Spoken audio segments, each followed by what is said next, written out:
ऐसा एलिगेशन ये है कि ससुर ने बहू की फोटो बहू के भाई को भेजी, ऐसा कौन एलिगेशन लगाया है।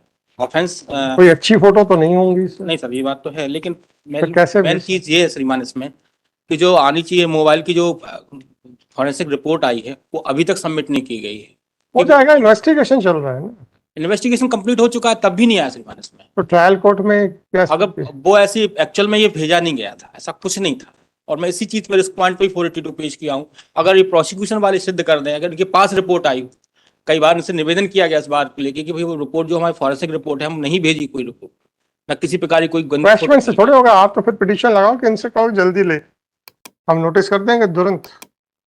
क्रैशमेंट तो नहीं कर पाएंगे सर। नहीं सर, पॉइंटमेंट ने एक बार रिपोर्ट मंगा ले, अगर हमें सक्सेस होने की संभावना इसमें है तो श्रीमान। हम कन्विक्शन कर देंगे फिर, ऐसा कहना है आपका? नहीं सर, कन्विक्शन नहीं कर क्रैशमेंट सकते, में अगर आप लेकिन कहते हो, क्रैशमेंट की पिटीशन में कहते हो कि अगर रिपोर्ट आ गई तो बस फिर ठीक है साहब।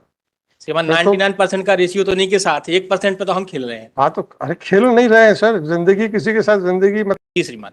किसी को भी जेल में रहना उसकी जिंदगी के साथ मतलब बिना किसी कारण के, वो भी तो उसकी जिंदगी के साथ खेलना ही हो जाएगा ना। ये तो केवल अपन नहीं खेलें किसी की जिंदगी के साथ। मैं मैंने इस मेरा ये कहना ये है कि अगर आप ये पिटीशन लगाएं कि साहब देखिए ये प्रॉब्लम है, ये नहीं आ रहे हैं, हम इमीडिएटली इशू नोटिस, इनको नोटिस इशू कर देंगे। और आप क्वैशमेंट मांग रहे हो, तो क्या आप ये ऑन द कहने? Basis of this ground lordship की अगर इनके पास वो रिपोर्ट है भी ना, वो ट्रायल कोर्ट में पेश कर रहे हैं, ये चीज था केवल इतना कोई सर। बात नहीं ना, तो आप चाहते हैं कि रिपोर्ट पेश कर दें, बस इससे ज्यादा तो कुछ नहीं चाहते। सर ये चाहते रिपोर्ट पेश कर दो, फेवर में होगी तो श्रीमान फिर मुझे रिलीफ मिल जाएगा। मुझे नहीं मालूम रिलीफ मिलेगा कि नहीं मिलेगा। मुझे आश्वस्त हूँ, मैं एक नहीं नहीं, परसेंट आपके आश्वस्त हूँ। आश्वासन के तो वो बहुत अच्छी बात है सर सर। एक बार डायरेक्शन कर दिया जाए इनको। नहीं, आप तो दूसरी पिटीशन फाइल करो कि for production of the document, that is all. क्रैशमेंट पे तो नहीं जाएगा, आपके ऑक्यूलर एविडेंस है, आपके मोबाइल से सर भेजा उसमें फिर गया। वो हो जाएगा, अगर चार्ज लग गया, चार्ज अब सुर होते हुए अपनी बहू की नहीं कुछ, भेजी सर, नहीं भेजी एक्चुअल में। अब वो ठीक है, देखी जाएगी वो सर। केवल 498 का केस है, उसमें गवाही के टाइम की बात है, वो पारिवारिक विवाद है, इस कारण से ड्रामा हो रहा है, कुछ नहीं भेजा साहब। वैसे भी 3-3 मुकदमे पहले से फेस कर रहे हैं, वो भेज के और चौथा मुकदमा थोड़ी करेगा श्रीमान। नहीं नहीं, जब 3 कर रहे हैं चौथा भी कर लेंगे। ये वो ये एनुअल ओ भाई वो साहब, पैकेज है, वो शादी वाला, वो भाई साहब, 498 वाला। भाई साहब, आपको आइडिया नहीं है। एक केस में मैं आपको बताता हूं, मैं अपने मन से एक भी वर्ड नहीं ऐड कर जी रहा हूं। क्रिमिनल केस का फाइल थी मेरे सामने, मर्डर का केस था, 3 लोग मरे थे। उसमें एलिगेशन था, मार तीसरे को भी, जहां 2 मार दिए, तीसरे की भी सजा उतनी ही है। ये वर्ड थे उसके। तो ऐसा नहीं है कि जो आदमी अपराध करता है, ऐसा आरोप हो, वो यही कहेगा कि यार जब 3 कर लिए तो चौथे में भी कर लेंगे, चिंता मत करो। तो कौन क्या बोलता है, हम एक फाइनल कंक्लूसिव फाइंडिंग नहीं दे सकते। एक आदमी जो निर्दोष फंसाया गया है वो चौथे मुकदमे के दर्ज होने पे ही डरेगा।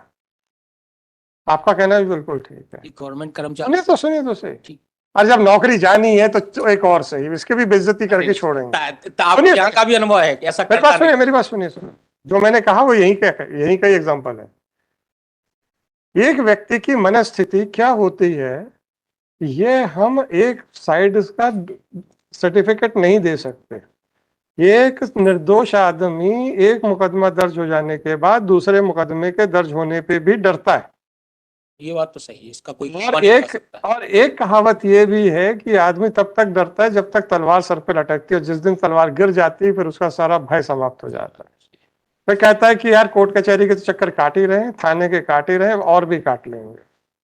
तो वो कौन सी क्या किसकी मनस्थिति है हम नहीं कह सकते। मैं ये कहना चाह रहा हूं, आपकी बात बिल्कुल सही हो सकती है, मुझे ये फाइंडिंग देने में तकलीफ ये है, ये मैं कह रहा हूं।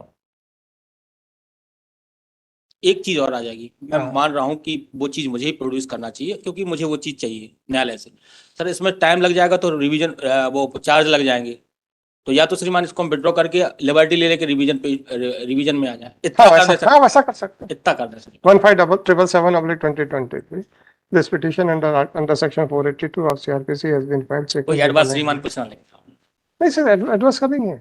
सवाल इस बात का होता है, मैं बार बार आप लोगों से रिक्वेस्ट करता हूं, आप लोगों की बात गलत है ये मैं कभी नहीं कहता। मैं प्रश्न अपने लिए करता हूं कि क्या आपकी बात सही है, ये फाइंडिंग दे सकता हूं। इसका कोई जवाब नहीं देता मेरे को, और जिनको कानून मालूम है वो कहते हैं आप ट्रायल नहीं कर सकते। सर होम ग्राउंड पे खेलते हैं ना, इसलिए जवाब देने की जरूरत नहीं पड़ती कि हो जाएगा यहाँ से। होम ग्राउंड के ऊपर ऐसा थोड़े होता है। थोड़ा बहुत तो लिबर्टी चलती है स्कोप से। लिबर्टी का प्रॉब्लम नहीं है, प्रॉब्लम हमने आज सुबह भी कहा, जब दूसरे खड़े हो जाते हैं शाम को 4:30 बजे, सर हमारा नंबर नहीं आया। या बहस के समय जब आप लिबर्टी दोगे तो उसी समय में से तो आप समय कंज्यूम करोगे। मैं बार बार कह रहा हूं कि हम आपके किसी आर्ग्यूमेंट को गलत नहीं बोलते हैं, हम आप उसको सही बोल सकते हैं। ये जुरिस्डिक्शन है कि नहीं, इस पे बहस करो। This application under section 482 of CRPC has been filed seeking the following relief. It is submitted that the charges are likely to be framed and therefore he may be permitted to withdraw. The arguments on the question of framing of charges are likely to take place, therefore he may be permitted to withdraw this petition with liberty to file a revision in case if charges are framed. With aforesaid liberty, the application is dismissed as withdrawn. Oblige sir.